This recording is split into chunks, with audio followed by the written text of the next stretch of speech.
New tonight, the Supreme Court handed President Donald Trump a pair of wins in two major immigration cases. One of them clears the way for the White House to restart its controversial asylum policy at the U.S.-Mexico border. The other allows the Trump administration to end temporary protected status for migrants from Syria and Haiti. And joining us now to explain what all of this means is Ashley Feasley, legal expert in residence at Catholic University's Immigration Law and Policy Initiative. Ashley, thanks so much for joining us. Thank you for having me. Of course. Some big news here. The court allowed the administration to continue turning away some asylum seekers at the border. So who is most directly affected by that ruling? So it would be people who would be claiming asylum at the U.S.-Mexico border but have not yet come to the port of entry. I think it's really important to also note that this policy was used under the Obama administration, the first Trump administration, but is actually currently not in use.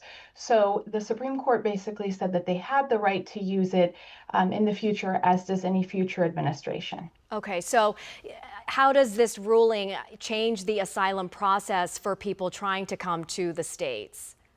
Well, I think it's very important to note that when people try to come to the port of entry and they're not able to do that, many of them claiming protection are very vulnerable and could be exposed to larger criminal elements while they wait.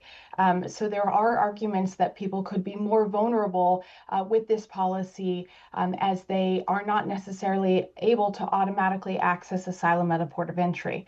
One of the justices in the dissent also noted that it would be a possibility that people could cross in between the ports of entry more than waiting to present. It's certainly something that will impact those seeking protection at the U.S.-Mexico border most directly. You know, the court also limited challenges to ending temporary protected status for people from Syria and Haiti. What does that mean for those people? So it's really important to understand we have 350,000 Haitians here in the United States who have this form of relief, and there's about 6,000 Syrians. The court said that the lower courts are not allowed to review the decision by then Secretary Noem to end the TPS designation and to not extend the protections. What it means effectively is these individuals now most likely will be subject to losing TPS status and becoming illegal and ultimately deportation.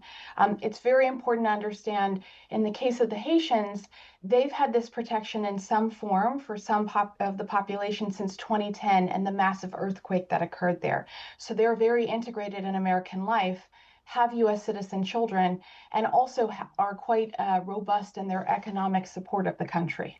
So to clarify that, someone can lose temporary protected status and still not have a legal pathway to stay here in the States. That's correct. Are there still legal avenues available for immigrants affected by these decisions? There are certain legal avenues, but they are more limited. Again, temporary protected status is just a temporary status. It was granted in 1990 for individuals who were from countries that experience natural disasters or armed conflict. And the idea was that they could be able to go back when those conditions changed. In the case of Syria and Haiti, there is strong evidence to show that there are large conditions of armed conflict and other issues. And so, you know, some of what could be available to them could be a claim through their other family members or perhaps asylum. But the road is very different for them now with the result of this. And also just in terms of thinking about future presidential administrations looking at the use of temporary protected status. Okay, Ashley Feasley, a legal expert in residence at Catholic University's Immigration Law and Policy Initiative. Thank you so much for helping to break down such a complex issue and shedding some light. Thank you. Thank you.